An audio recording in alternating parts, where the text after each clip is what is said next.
वहीं शिक्षा मंत्री रोहित ठाकुर ने भी वित्त मंत्री निर्मला सीतारमण के फ्रीबीज के आरोपों पर कहा कि हिमाचल के साथ बजट के दौरान भी भेदभाव किया गया। जिस तरीके की आपदा हिमाचल में आई, लेकिन उसके बाद भी स्पेशल पैकेज हिमाचल को नहीं दिया गया।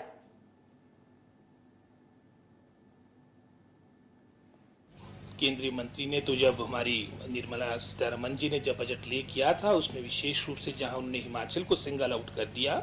हालांकि 2023 में पिछले वर्ष सबसे ज्यादा नुकसान अगर किसी प्रदेश का प्राकृतिक आपदा के दौरान हुआ था, नेचुरल कैलेमिटी के दौरान हुआ था, वो हिमाचल प्रदेश का हुआ था। लगभग कोई 12,000 करोड़ का नुकसान आपका हुआ और लगभग कोई 500 से अधिक आपकी बहुमूल्य जाने की थी।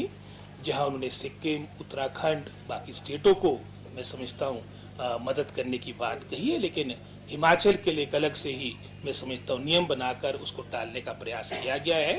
बेहतर होगा जो आपदा के समय में वो हम जो उनको मदद हमारी करनी चाहिए थी, क्योंकि संघीय ढांचा है, उस ओर केंद्रीय वित्त मंत्री ध्यान दे। हिमाचल निश्चित रूप में हम पहाड़ी लोग हैं, अपनी मेहनत से, अपनी मैं समझता हूँ ईमानदारी निष्ठा के साथ अपने प्रदेश को, जैसे हमारी सरकार का संकल्प ही है कि हम प्रदेश को खुशहाल, समृद्ध और आत्मनिर्भर बनाएंगे, और इसी सोच के साथ हमारी सरकार कार्य कर रही है।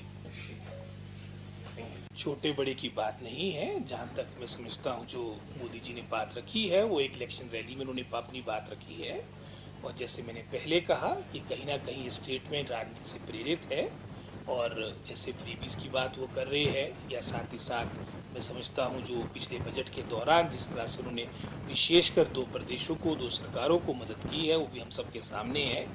2 प्रदेश, चाहे उसमें आंध्र प्रदेश हो चाहे बिहार हो, लगभग 30-35 हज़ार करोड़ अतिरिक्त आपकी यूनियन बजट में इन दोनों स्टेट्स के लिए आपने पैसा दिया है। और विशेषकर अगर हम हिमाचल की बात करें, आपदा के दौरान कितना नुकसान हिमाचल प्रदेश का हुआ, उसके बारे में इन्होंने मौन साधा हुआ है।